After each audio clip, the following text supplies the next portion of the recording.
వరంగల్లో KCR BRS party meeting పెట్టి ఈ 1.5 సంవత్సరాల కాంగ్రెస్ పరిపాలన చూస్తూ ఉంటే దుఃఖం వస్తుందని మాట్లాడిండు.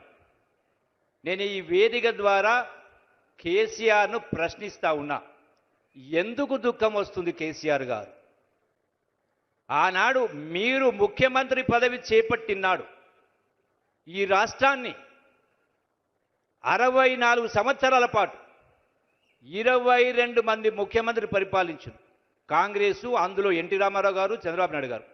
అంటే 65 సంవత్సరాలు 22 మంది ముఖ్యమంత్రి పరిపాలన చేస్తే ఈ రాష్ట్రం పైన ఉన్న అప్పు 75,000 కోట్ల రూపాయలు.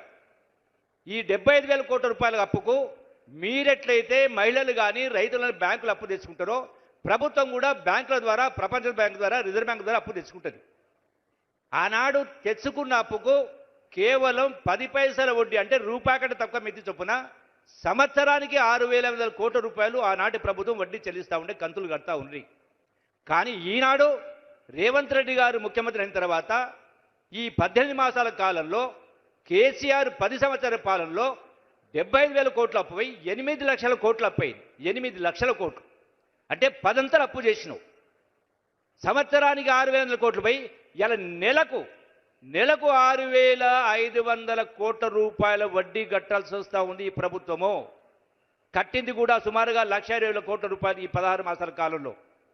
అంటే ఇంత ఆర్థిక దుర్భర పరిస్థితి ఉన్నా కూడా ఈనాడు ఇన్ని కార్యక్రమాలు చేస్తూ ఉంటే ఏమంటాడు కేసీఆర్?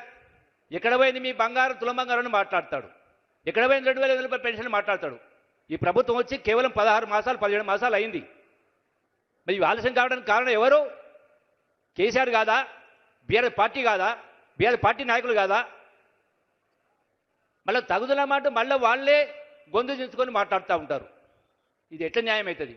అందుకనే రైతాంగం కానీ, మహిళలు కానీ, యువత కానీ ఆలోచన చేయాల్సిన అవసరం ఉంది. ప్రతిదీ కూడా భగవంతుడు మనకు ఆలోచన శక్తిని ఇచ్చిండు. ఇవన్నీ కూడా అర్థం చేసుకోవాలా.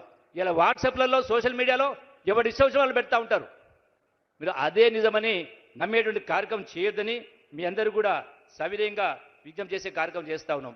ఇలా పాలమూరు ప్రాజెక్ట్ ఆనాడు ఎన్నికల ముందు ఒక మోటార్ ఆన్ చేసి జాతికి అంకితం చేస్తున్నారని మాట్లాడు.